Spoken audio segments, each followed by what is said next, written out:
Tanaman sisipan, cengkeh, kopi. Nah,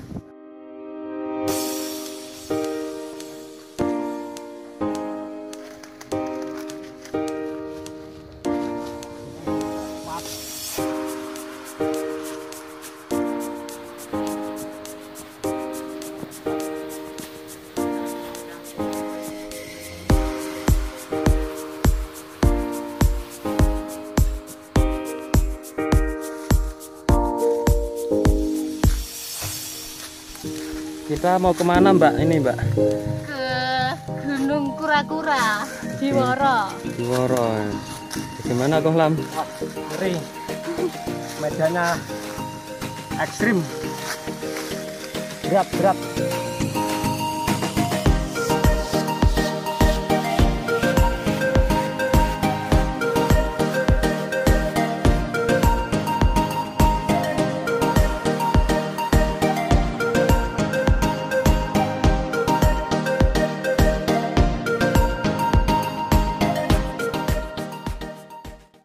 Selamat pagi, sobat LKCB Petualang. Di sini kita berkesempatan bertemu dengan Bapak Parman yang kebetulan mengajak kita untuk ke salah satu situs yang ada di Kabupaten Rembang. Selamat pagi Bapak. Selamat pagi.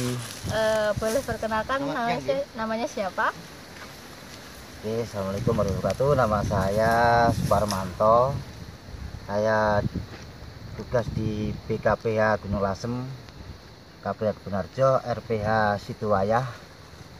Di sini ini lokasi petak 13C, lokasi RPH Sidoarjo Gunung Lasem. Ini lokasinya di mana Pak tepatnya? Lokasinya ini wilayah masuk LMDH Desa Wuro, LMDH Dewi Rengganis, petak 13 RPH Sidoarjo, BKPH Gunung Lasem. KPH Kebunarjo.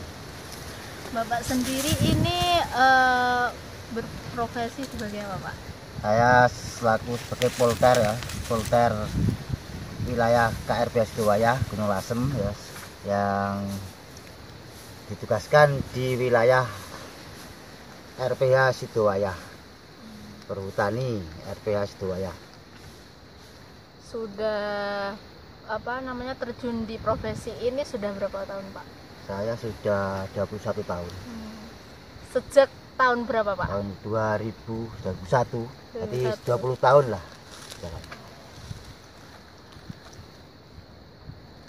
Tentang situs ya. Yuk menanyakan tentang situs di sini itu berupa apa Pak? Sini ini kalau yang saya tahu dari masyarakat sekitar ini ya, ini adalah situs makom.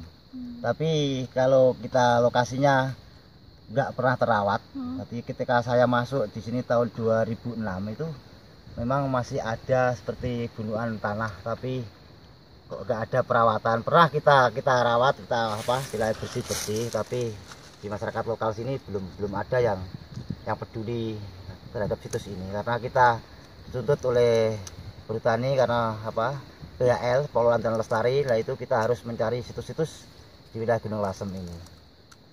Boleh ceritakan sejarah singkatnya yang umum tentang situs ini? Kalau yang Bapak ketahui? Kalau yang kita ketahui dari masyarakat sekitar sini, ini dulunya adalah orang yang sedang berjalan menuju Puncak Argo. Tapi karena di daerah sini ini keadaan dia sudah lemas ya, tersakit.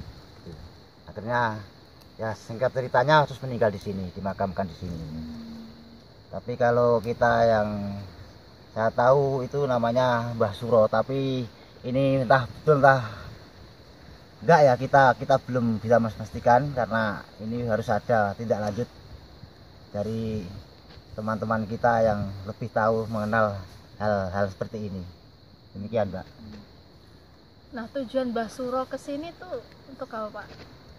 Dia memang seorang lelaku ya, seorang lelaku yang mau ke puncak, mau istilahnya di atas sana kan ada situs makam Dowo di peta 14-17 sana. Itu dari sejarahnya memang kalau daerah sini yang dari mulut ke mulut itu memang mau sowan ke ke puncak sana, ke makam Dowo, langsung ke puncak Argopuro, ke Dewi Rengganis. Kira-kira abad keberapa Pak? Itu yang saya tahu dari masyarakat itu sekitar abad ke 15-an. Tentang hutan ini ya Pak, terkait apa namanya tanamannya ini, umumnya ditanami apa aja Pak? Umumnya sini ini masih tanaman keras ya, seperti johar, mimbo, terus mahoni. Ada lagi tanaman lokal ya, seperti ada kesambi, ada lagi daranan seperti ini, wali pun ya, daranan yang pohonnya besar ini.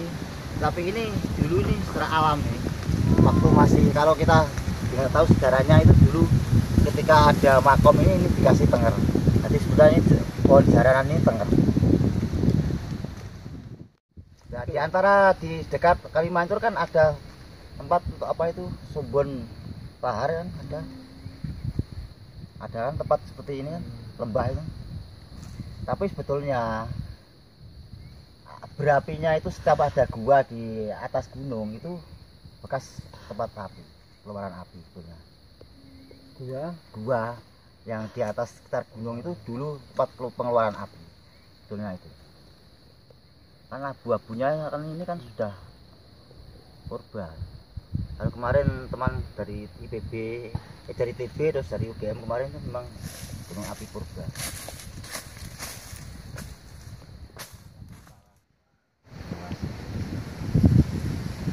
Soalnya puncaknya kan dulu nggak di puncak Argosanan, itu kalau puncak yang masih setelah hancur ini kita tetap terjaga, tapi tambahan ekonomi masyarakat tambah karena apa, dia tanam durian, tanam gondong, tanam tanaman keras lah, nongko, kelem, apa istilahnya jeruk, Kelem dipakai itu kan, pelem, mangga, bukan di daerah sini kan banyak kelem. Nah, istilah enten tumpang sari niku pripun, Pak? Tumpang sari niku kan kados jagung, padi. Nah. Tapi kalau hutan lindung sebenarnya kan nggak boleh ada penggarapan secara aktif. Karena yang harus dianjurkan itu pon-pon buat tegaan ini. Jadi atasnya ini durian atau nangka atau gondong, bawahnya ini pon-pon. Laos, jahe, kumur, bangsa. Nanti tanaman sisipan, cengkeh, kopi, bisa tanaman sisipan antara pohon ini dengan pohon ini bisa kopi. Oh. Jadi untuk menambah keributan. Gantinya seperti ini loh Mas, ini kan pohon rendah kan. Nah, ini kan seumpama ini digarap ulang, ini harusnya kopi atau cengkeh. Bawahnya lagi pohon-pohon untuk ganti semak-semak ini. Kalau nggak ada hujan nggak erosi. Langsung, oh ya ya. Jadi kalau kita menganggap itu memang tergantung pada itu ya, pada masyarakatnya. Maka masyarakatnya itu menjaga lingkungan apa enggak, apa hanya satu saat ya perutnya istilahnya sak penak dhewe. lah itu. Tapi sebenarnya ada aturan sendiri, ada aturannya lah. Bisa dikelola tapi dengan syarat untuk menjaga kelestarian lingkungan. Tanaman kalau diganti tanaman keras ya tanaman buah-buahan, untuk gantinya tanaman juar atau tanaman sono, kalau sono ini enggak ya. Sono keling. Ya.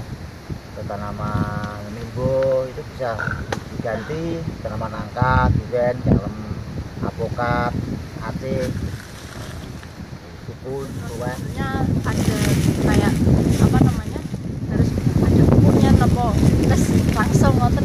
Kalau hutan lindung sebenarnya nggak boleh pakai pupuk kimia. Ya, kalau hutan lindung itu kan tetap sebenarnya kan pakai letong kambing, letong sapi, kotoran hewan atau organik. Itu sebenarnya kan itu nggak boleh. Walaupun dia obat spretan itu spray, tuh hama itu kan harus organik. Nggak boleh kimia. Kimia kan akhirnya masuk di tanah akhirnya ada air hujan untuk meracuni. Nah, saat ini memang kita tidak terasa, tapi lambat laun nanti generasi kita yang makan racun, yang minum racun. Termasuk sampah plastik itu kan memang nggak boleh. Berarti dampaknya panjang ya panjang sekali. Makanya kita memikirkan seperti itu kan secara pendekatan dengan masyarakat, dengan pramuka, dengan teman-teman kita alam itu memangnya harus nggak bisa memaksa kita lah untuk kesadaran masyarakat untuk melindungi sumber mata air, karena di daerah bawah ini kan sumber mata airnya diambil oleh masyarakat Puro, dimanfaatkan oleh masyarakat Puro. Kalau hutannya ini nggak rimbun, nanti kan akhirnya sumber mata air hilang. Kalau di hutan ini ditanami kayak misal buah-buahan, apakah bisa menghasilkan buah, Pak? Kalau di daerah sini ditanami buah-buahan banyak sekali, Mbak. Yang seperti di utara itu ada banyak yang gedondong yang sudah panen, cengkeh, mangga, terus yang duku ada ya sebagian, tapi yang daerah yang atasnya enggak situ itu masih wilayah desa Watu Pecah, itu memang sudah banyak sekali duren, terus kelem, sukun, mangga, terus ada lagi kluweh, terus ada lagi nangka. Banyak sekali, Mbak, buah-buahan yang di daerah situ, di wilayah pangkuan LMDA Watu Pecah. Tapi ini LMDA Puro ini hanya sebagian, ada pohon randu sebagian, tapi ada. Katanya di puncak gunung sini juga ada penemuan fosil banyak, Pak ya? Ada penemuan fosil seperti hewan itu ya, hewan laut di tebing-tebing itu. Kemarin kan saya ke sana pernah menelusuri tebing-tebing itu, ternyata di tebing-tebing itu banyak fosil-fosil itu hewan laut. Kerang laut ya.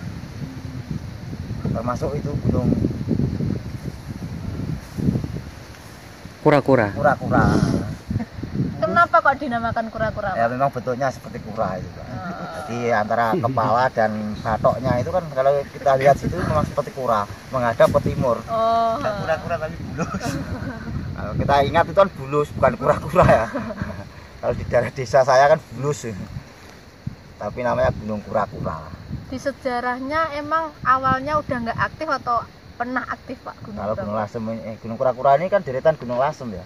Termasuk ada gunung Watu Nganten, gunung Seruji, gunung Katesan, gunung Aba-aba, sampai ke gunung Putih, sampai ke Kalimancur, kan satu gugusan gunung lasem. Dulu kalau kita dengar sejarahnya memang dulu pernah aktif, tapi sudah gunung berapi purba ya.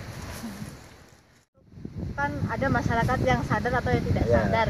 Untuk menyikapi masyarakat seperti itu pribon, Pak? Nah, kalau kita ya dengan pendekatan seperti ya kita berbicara secara mata ini, kadang-kadang kita pembinaan di Bapak Kepala Desa seperti kemarin yang ada di Indo, yang karena kita memberi arahan sudah sampai lebih dari 5 kali.